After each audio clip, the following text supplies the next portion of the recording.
Habaib datang ke Indonesia bukan untuk melas. Kami nggak diajarkan minta-minta, saudara. Jangan khawatir.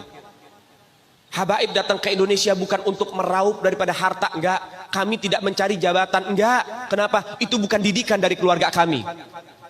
Didikan keluarga kami, lihat bagaimana Al-Habib Salim bin Ahmad bin Jindan, saya punya kakek, keluar masuk penjara. Kenapa bisa keluar masuk penjara? Membakar semangat perjuangan masyarakat Indonesia untuk merebut kemerdekaan, saudara.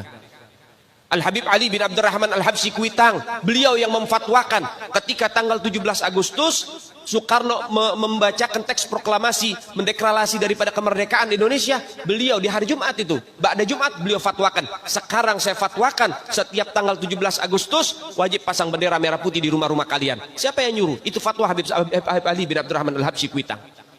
Bendera merah putih, siapa yang memberikan instruksi kepada Bung Karno untuk membuat bendera merah putih sebagai bendera Indonesia? Itu adalah fatwa Al-Habib Idrus bin Salim Al-Jufri Palu Al-Khairat.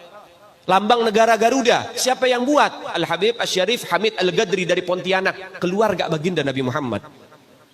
Lagu 17 Agustus, Pramuka, lagu syukur, siapa yang buat? Al-Habib Husain Al-Mutahhar dari Semarang, dzurriyyat baginda Nabi Muhammad. Jadi Anda jangan berpikir, ini habaib di Indonesia jasanya apa? Banyak, itu yang baru kecatat.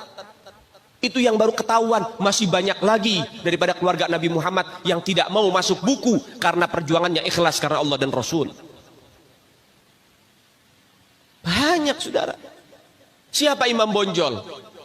Semua pasti bilang pahlawan. Betul apa enggak? Imam Bonjol pahlawan Indonesia bukan? Pahlawan nasional bukan? Sekarang siapa namanya Imam Bonjol? Al-Habib Muhammad Syahabuddin, beliau habaib dari kalangan bin Syahab. Imam Bonjol itu bin Syahab, masih daripada kakeknya Habib Rizik, saudara sekalian. Itu keluarga daripada Nabiuna Muhammad, keturunan Sayyiduna Muhammad. Banyak lagi dari kalangan para dzurriyyat Nabiuna Muhammad sallallahu alaihi wasallam yang jasanya besar di Indonesia, tapi kita nggak ada yang tahu. Kenapa? Karena itu kami nggak cari popularitas. Kami nggak cari madah pujian. Kami nggak cari tempat kedudukan, yang kami cari ridho Allah dan Rasulnya. Sehingga hal ini perlu diungkap, saudara sekalian. Bagaimana keluarga Nabi Muhammad jasanya besar, dan umat ini harus dihubungkan kembali dan dieratkan kembali kepada keluarga baginda Nabi Muhammad. Ini akhir zaman, kita semua ngelihat kok bagaimana gencar-gencarnya di media sosial apa upaya untuk supaya memisahkan umat Islam dengan keluarga baginda Nabi Muhammad. Upaya keras supaya habaib dibenci ada di Indonesia. Mulai Habib dengan kiai diadu, Habib dengan ustadz diadu. Mulai ada hal-hal semacam itu. Apa? Dendam politik, saudara.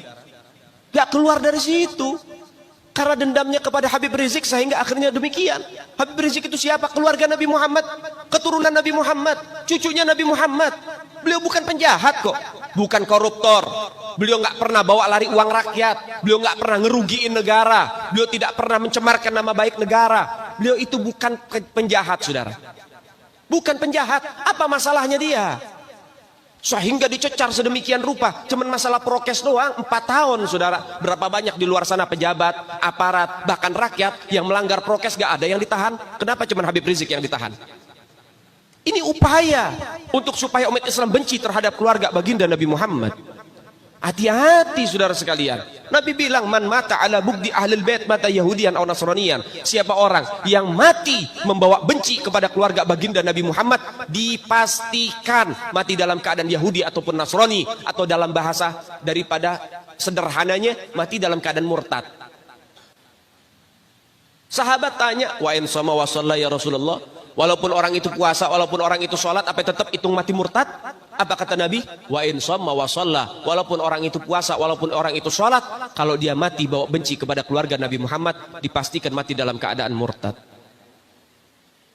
Ini Nabi yang punya mau, bukan kita habaib. Dan seharusnya yang membahas masalah fadailul ahlul bait, keutamaan para habaib, bukan dari mulut saya, bukan dari mulut Habib Khalid wala Habib yang lain, bukan, tapi daripada mulut para guru-guru kita. Mereka yang lebih punya kewajiban untuk membahas masalah ini ke umat, saudara. Kenapa? Supaya tidak ada fitnah.